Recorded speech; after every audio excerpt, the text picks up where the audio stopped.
This is Gabriel Gonzalez for Cageside Press here with Josh Augustine, aka Auggie MMA, fighting Alex Morgan at Samurai MMA 10 on June 21st.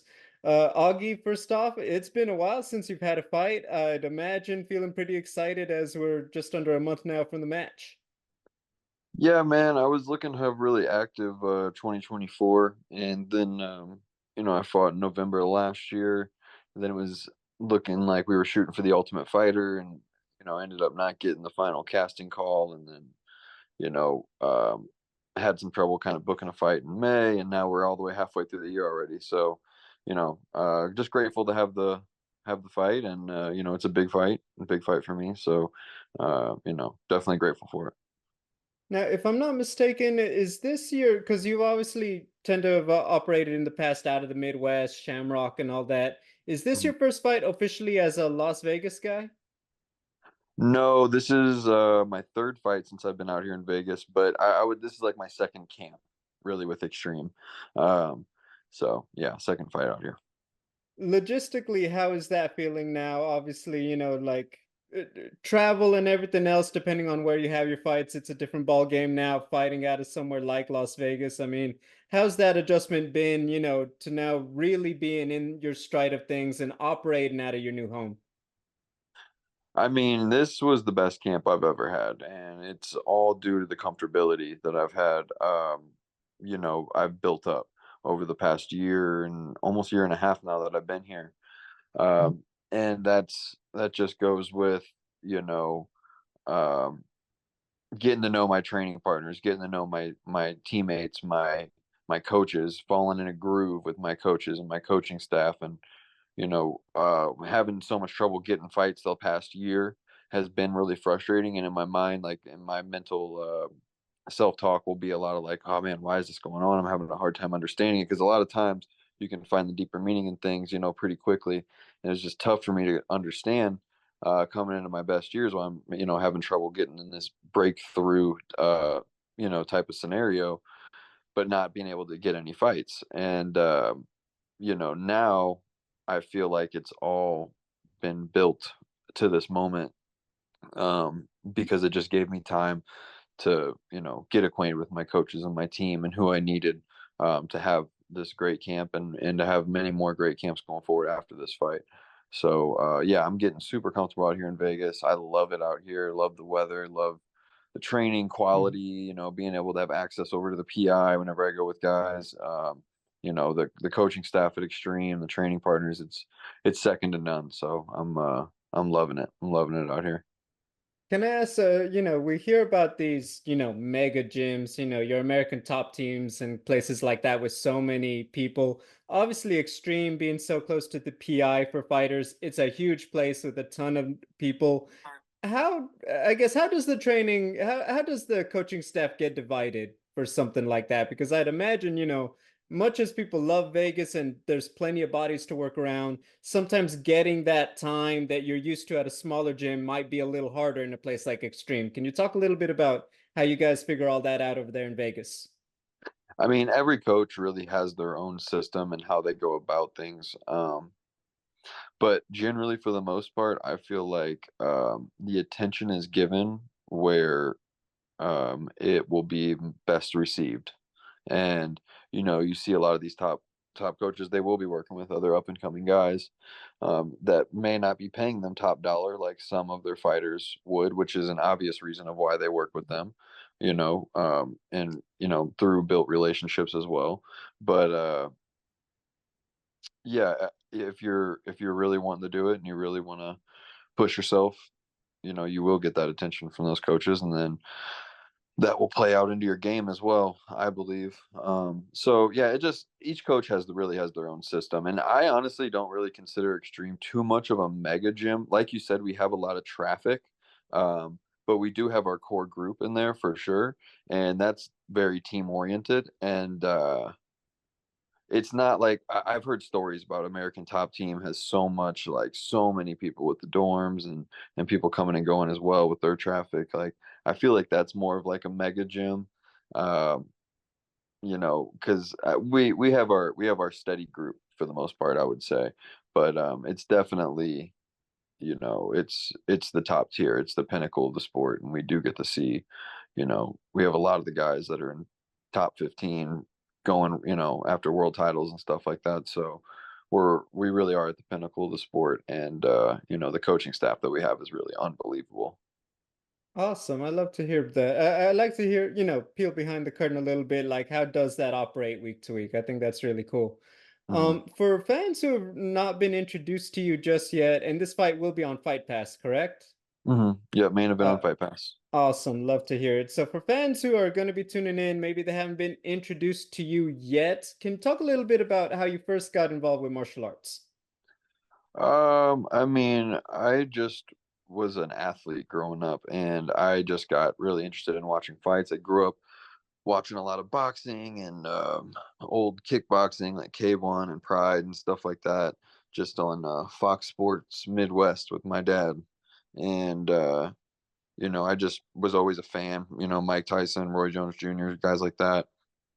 Pernell Whitaker. Like I was always just a big boxing fan as well. But I just grew up playing other sports, so I wasn't really like heavily involved with training or anything at that time until I got to high school, and then I had a small break in between sports, and ended up stumbling into the first gym I ever trained at, Domain MMA. And by the end of that first training session, I knew that this is what I was going to do. I knew like I just had something where I just loved it. I was so passionate about it instantly.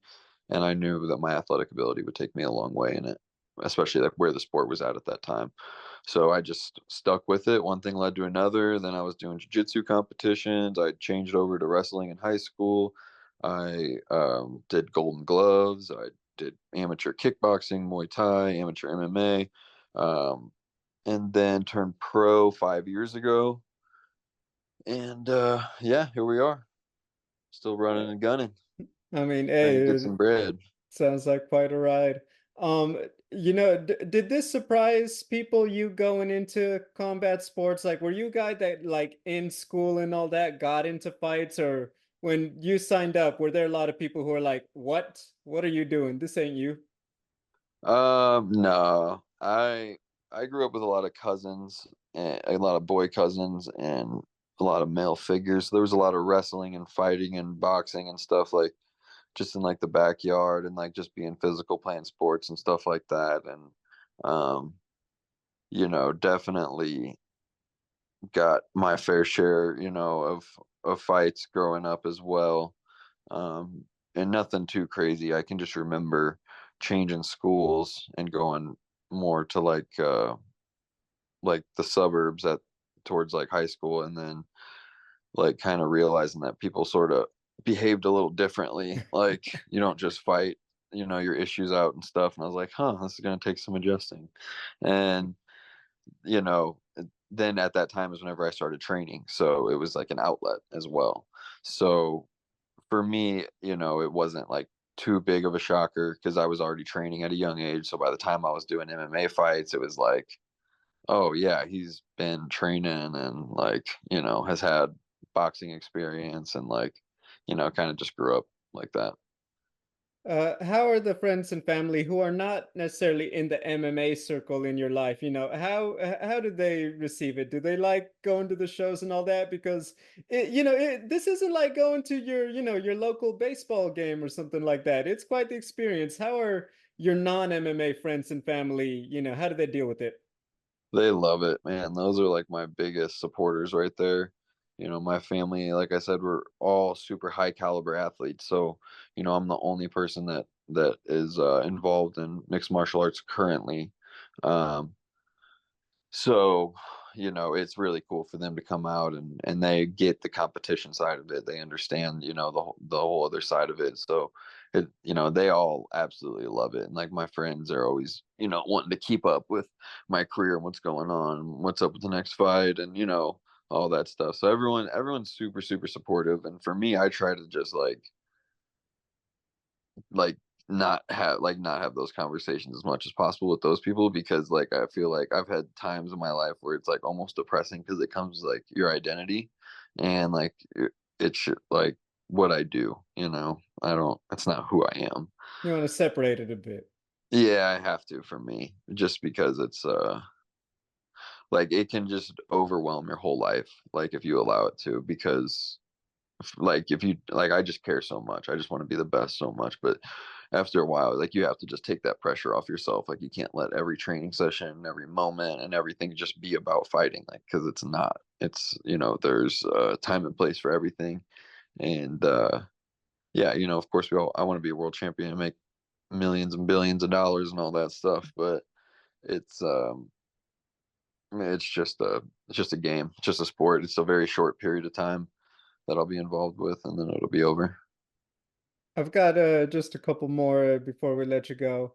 Alex Morgan, just talk to me a little bit about his game and what he brings to the table as an opponent.